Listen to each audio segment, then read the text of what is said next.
Picture this. You grab someone from 30,000 years ago, not a warrior, not a legend, just an ordinary hunter-gatherer, and drop them into your Tuesday. Not a blizzard, not a battlefield. Your kitchen, your commute. Your grocery store, under those buzzing fluorescent lights you've stopped noticing years ago. Here's the strange part. You've survived things today that would break someone tougher than you. Stronger. Faster. Better with a spear than you'll ever be with a stapler. And you didn't even notice. So the real question isn't whether they could hunt, or start a fire, or read the weather in a cloud. It's simpler and somehow scarier. Could they last 3 days in your world before their brain gave out? Because this was never going to be a test of strength. Thesis drop. It was never about muscle. This isn't about hunting, it isn't about fire starting or tracking or any of the survival show stuff we love to imagine.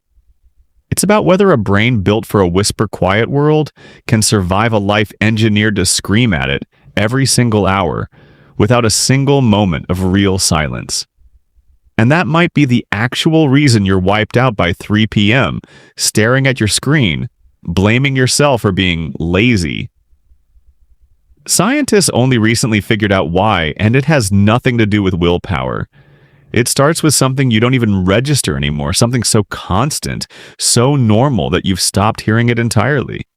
The Hadza people of northern Tanzania are one of the last remaining hunter-gatherer populations on Earth. Researchers studying their environment found that their ambient soundscape, the everyday background noise of their existence, rarely exceeds 40 decibels. That's roughly the volume of a quiet library. Birdsong, wind, the occasional animal moving through brush. Your morning commute averages 80 decibels. A busy office sits around 70. Your phone notification is a small explosion by comparison. Here's what that gap actually means inside the skull. The ancestral brain didn't evolve to filter sound. It evolved to react to it. Every unexpected noise in that ancient world was potentially a predator, a threat, information that needed immediate processing. So when that brain lands in your world, it doesn't hear traffic as background. It hears 200 threats per minute that never resolve. You call it background noise.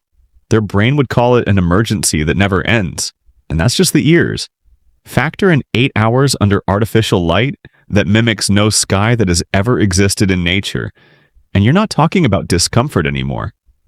You're talking about a system running a silent alarm permanently. But noise is just the surface level attack. The next one happens inside their skull. The average person makes roughly 35,000 decisions a day. That number comes from research built on Barry Schwartz's foundational work in choice psychology. His 2004 book, The Paradox of Choice, laid out what happens when options multiply beyond what the human brain was designed to handle. Spoiler, it isn't liberation, it's paralysis dressed up as freedom. A hunter-gatherer's daily decision set was narrow almost by design. What to eat depended on what existed within walking distance. Where to sleep was determined by safety and weather. Which direction to walk followed the food. The brain wasn't lazy, it was efficient, operating inside a tight loop of low stakes, high repetition choices that it could process almost automatically. Drop that brain into a supermarket and everything changes. Most people don't know this, but choice overload activates the same neurological stress response as a physical threat. The prefrontal cortex doesn't distinguish between too many cereal options and unclear danger ahead. Both read as a problem that needs solving urgently. You call it a cereal aisle. Their brain calls it 30 threats in a row, none of which have an obvious answer. The decision fatigue alone could flatten them within a day. But even if their mind somehow adapted to the noise and the choices, their body might not survive what's actually on the shelf. In 2017, a Stanford-led research team published a landmark study comparing the gut microbiome of the Hadza people to that of industrialized Western populations. What they found quietly rewrote everything we thought we knew about natural eating. The Hadza gut hosted nearly twice the bacterial diversity of the average Western gut.